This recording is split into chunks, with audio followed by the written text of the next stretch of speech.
Then you see ladies like this who have come in and they say, my heart breaks for Lindsay Clancy. I hate that it took a tragedy like this to talk about women's mental health and postpartum depression. Too often it is swept under the rug. Let's hear what she has to say about this. So when I first started, paying attention and looking into this case, it actually broke my heart for everyone involved in this. And I hate that it takes something like this to have a real conversation about women's mental health and postpartum depression, because it is a real thing.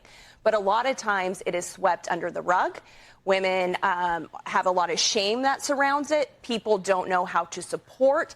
And honestly, our medical healthcare system has failed women in a lot of ways. I worked as a triage nurse in an OBGYN clinic, one of the busiest ones in the city of Spokane, Washington. And people would be shocked if you knew the calls that I got, the women that came in. There is a reason that there is a safe place that a lot of hospitals have where women can come bring their baby to keep it safe and keep it alive if they are feeling any of these feelings. It's a real thing, and it happens probably more than people even realize. I am a mom of 3 boys.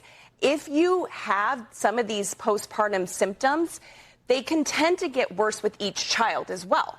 So you have to be your own advocate. You have to be proactive. And if you do not have people in your life that understand that or know how to get you the help that you need, this stuff is real.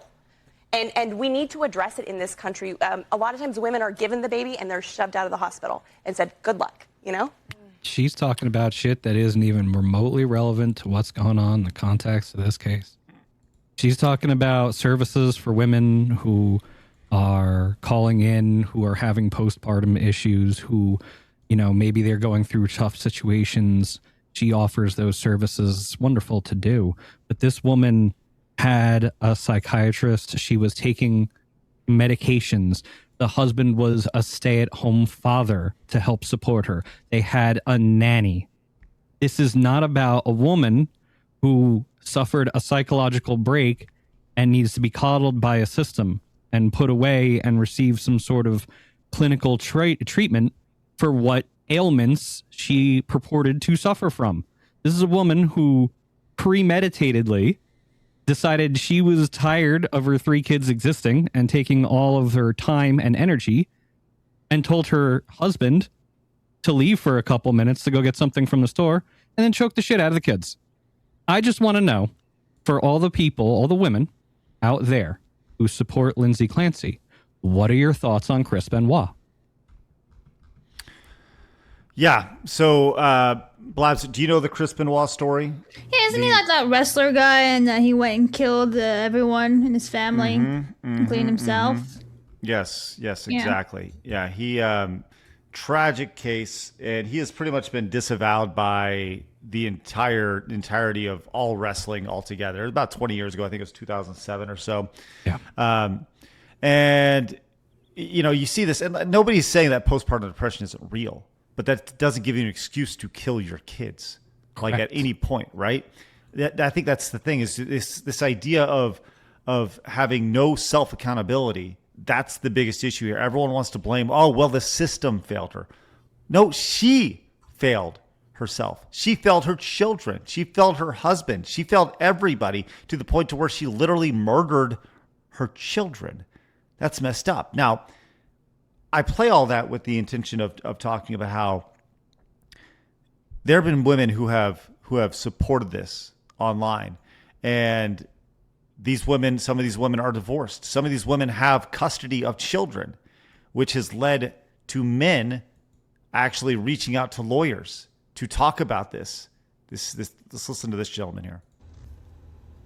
100%. I've already been consulting with some men in custody cases where their baby mama has been doing the solidarity hold a heart thing with the Lindsay Clancy stuff. And he's like, hey, this woman's got all kinds of former depressive issues. She's had self-harm issues. This now is evidence and validation that I have of that fact.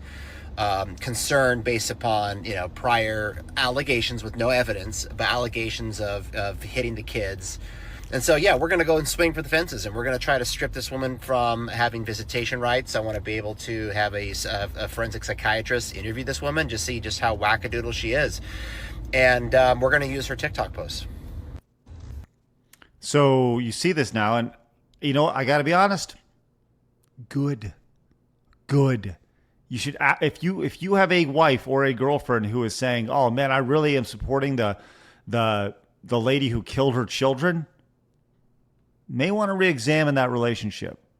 I don't know how safe I'd feel in a situation. I don't know how I'd feel about my kids in this situation. Do you guys think these men who are approaching lawyers are doing the right thing by do you think that they're looking out for their children, or do you think this is more of a power play for these guys saying like, look at this, maybe just using this as an example to get custody of their children?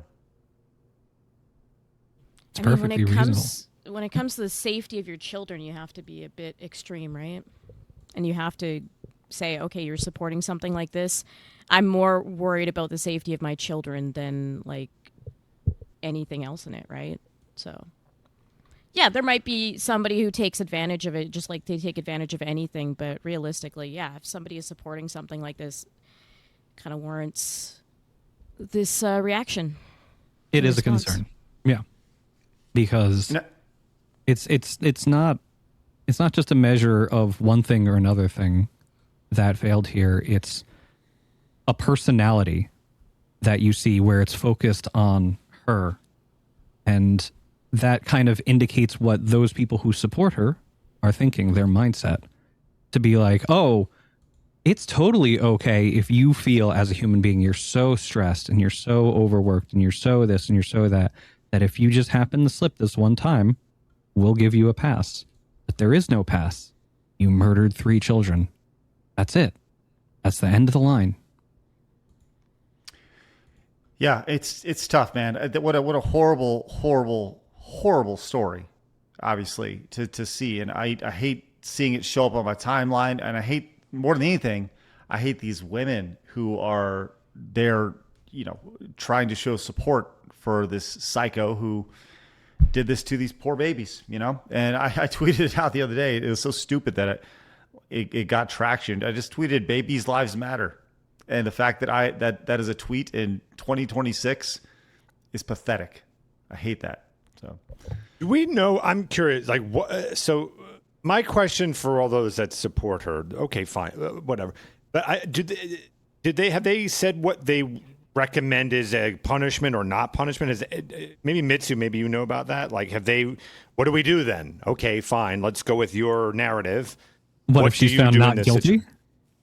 I'm saying, like, what is their proposed solution to this matter? That's what I'm curious about. Like, I want to walk with insanity here for a second. Walk me through it. Someone just offs their kids.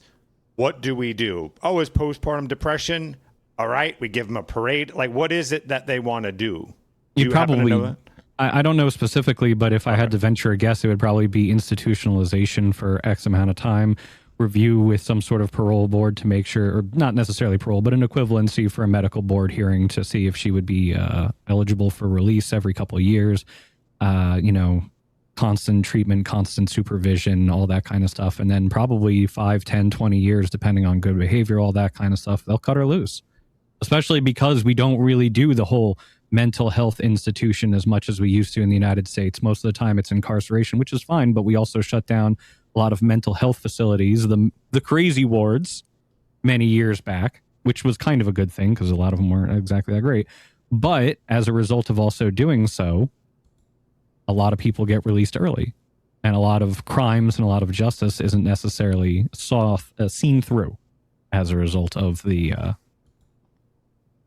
trying to find the good word here, good graces of certain judge who probably shouldn't be wearing the robes. One last little bit here to kind of put a pin on this story. I saw this, and this really drove home a couple things. So let me get this straight. Hormones make women crazy enough to kill 3 innocent babies and be exonerated of guilt. But prescribing hormones to children who think they're the opposite gender has no psychological effects whatsoever. Did I get that right? I feel like that's pretty much everything you need to say right there.